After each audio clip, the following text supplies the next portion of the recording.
Hi friends, good morning. ఈ రోజుల్లో BP sugar అనేది అందరికీ కామన్ అయిపోయింది. అది సింపుల్ గా మనం ఎలా కంట్రోల్ చేసుకోవచ్చు అనే చిన్న ఎక్సర్సైజెస్ మీకు నేను చూపిస్తున్నాను. సో మీరు ఇలా వాల్ సపోర్ట్ తీసుకోండి.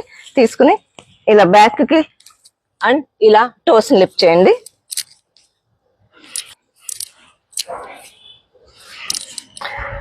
తర్వాత ఇలాగా నార్మల్ కాఫ్ రేజెస్ చేయండి. బ్రేక్ఫాస్ట్, లంచ్, డిన్నర్ తర్వాత ఒక 15 మినిట్స్ తర్వాత కాఫ్ రేజెస్ చేస్తే మీకు డయాబెటిక్ అనేది కంట్రోల్లో ఉంటుంది.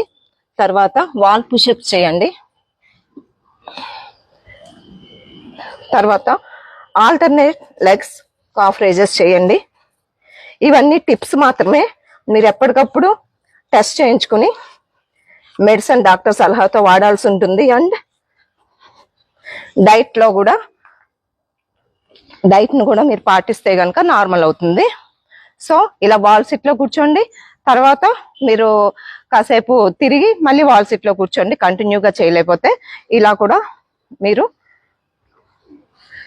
కాఫ్ రేజెస్ చేయండి. తర్వాత ఇలా కూడా కాఫ్ రేజెస్ చేయండి. ఇంకేం చేయాలి? లైక్, షేర్, కామెంట్ చేయాలి. Stay fit, stay healthy. Thank you.